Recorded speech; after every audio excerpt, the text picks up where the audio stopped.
Oh, guess where I'm going today? Up there. Yeah, up there. We're going to film inside the clock tower, all the old ancient beams, the clock, the bells, everything. We're going up the clock tower. So here I'm at Old Sobrig Church. Normally I pass through this church on my way to my permissions, but I saw a flyer and they were asking for some money to help fix the clock. I'll show you the clock now. There it is, look. They've got to fix that clock. And I'll show you the clock, the inside of it, all the mechanism, the keys, the works. I've been in there and it is epic.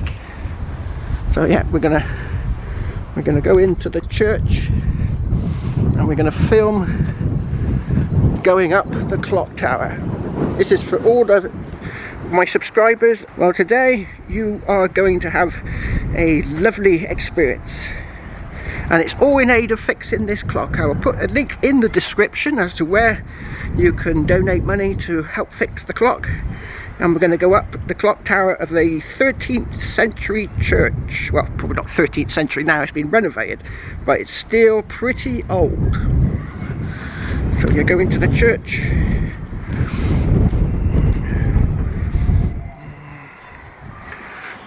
Lovely Norman arch. So the church dates to the Norman invasion roughly. So that's about 1,000 years ago.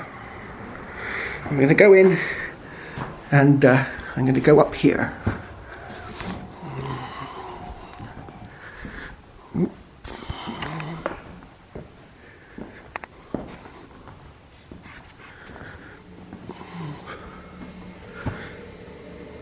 I'm going to go up there. For those villagers who haven't seen inside the clock tower, this is your chance to visit.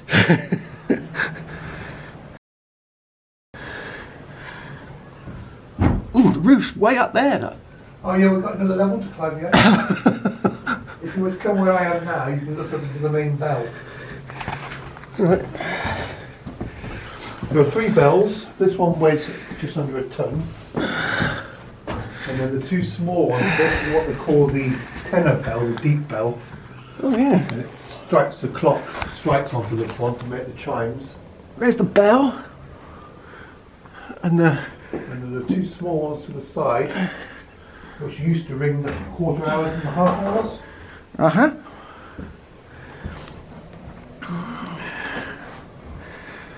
And all these timbers, 200 years ago, this was last repaired. Yeah. Were hewn by hand. Oh yeah, you can see the axe marks on the timbers. Absolutely. They would call it an asp. Yeah. Look, the big bell. I didn't quite realise it was that big when I've been hearing it chime. Well, some of the big ones like Big Ben, they're like 3.5 ton. Right, here's the clock. And that's what we're here for. It needs a little bit of work. Not the actual clock itself. I don't think the hands, where it goes through to the hands on the outside. And here's the pendulum. Yeah, there's a bit of weight there. And you get all these pulleys. That's the clocks. All these little pulleys are doing something. Oh, for the hands, to move the hands. So these pulleys, they all move the hands of the clock. When did you say the clock was made? 1860. 1860. It's a bit dark in there. That's better. 1860 the clock was made. Lovely. Oh, there's the bell. It says... Tenor bell. What is it? What's written on it? I don't know. It says something cool and the... It'll be Hood Bell Foundry. It'll be the foundry. Alright. All these little wedges in the window. So... What's it for? They are parts of this wheel. Ah. Before it was part of the clock, this wheel was a complete wheel with a rope around it. So right, I can see it. And then you can ring a chime like ding dong, ding dong, ding dong. Alright. Along with the 2 smaller bells. So the reason we're up here, as I say again, we need to raise some money for the church to get the clock fixed. That's a nice little handle. That was very useful, that handle. Because as you can see, it's a bit precarious. There we are, we're up in the bell room. Is it the bell room? I'm going to go up to the top there. Right, that's where I've just come up, and we have got a spectacular view. Look at that.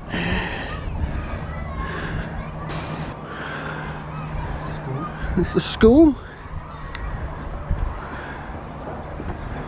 I've been busy coppicing these trees. Fascinating, isn't it? Looking over the pine and the tree line.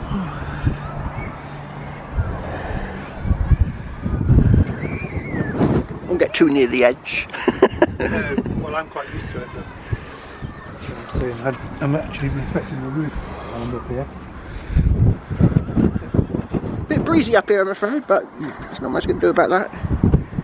Yeah, some churches off in the distance, and you can see some turbines, and so you can even see is that second Severn crossing? Yes. Yeah, just about. You can see the birds as well. And you can just about see the first one over there. So we can zoom in. Oh, it's a bit, I'm holding the camera, it's a bit windy. Get some pictures of the village. Ooh. You see that funny looking tower? That's a ventilation shaft for the railway. Can you see the railway? Not really. That's behind the trees. So, but originally that would have been a shaft for when they made the tunnel. They would have come in from the bottom and then would have gone down from the top and then gone in two different directions, and they would have all met up, all coming down from the various shafts from above, and it would have been done a lot faster. Yeah, so I was just up there on the roof and come down, and it's one of the little mechanisms there. Look for the outside clock. That's Which is the hands, and this is the bit that needs to be fixed. There's the clock, right? And there's this, how they wind it up. You wind a big key.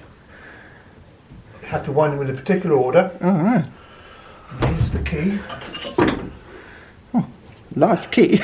Yes. Look at the size of the key. Like this. Yeah. I'm not going to do it because I can do a lot of damage if I get the order wrong. Yeah. But it takes a lot of manpower to God. turn the handle because of the weight on the lines. Yeah, the spring is probably pretty huge. The spring's actually not that big, but it has to run for 7 days. And the weights have to power those hands outside in the wind or whatever.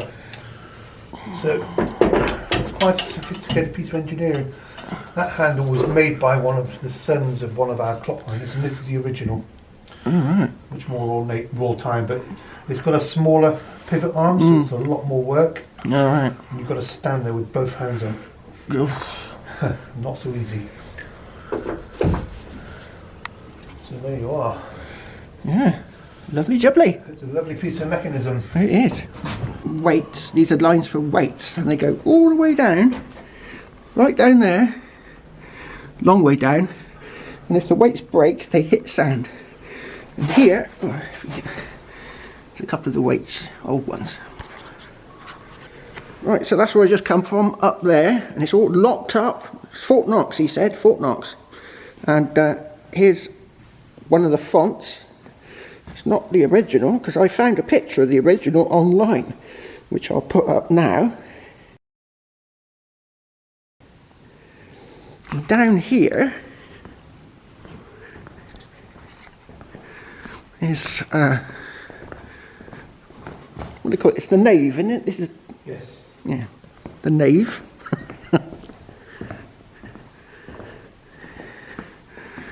Got some lovely tiles.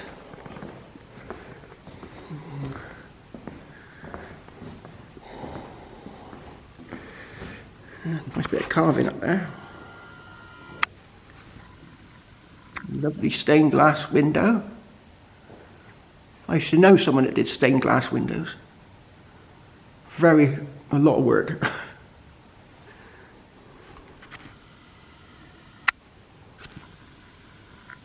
And you see this little trolley thing? Well, a nearby church didn't have a graveyard, so they used to bring the people on the coffin on that from a nearby church.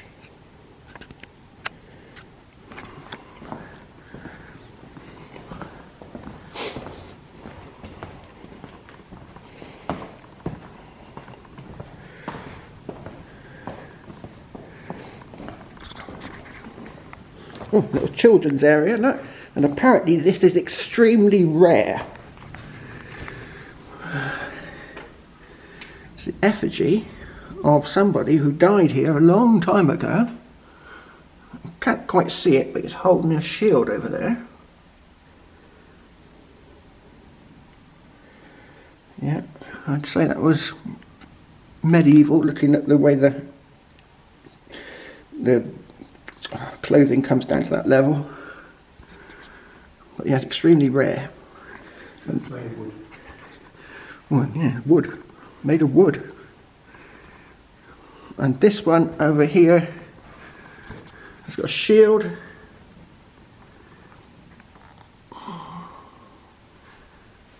And obviously somebody was buried here, buried between 1275 and 1300. That was a couple of years ago.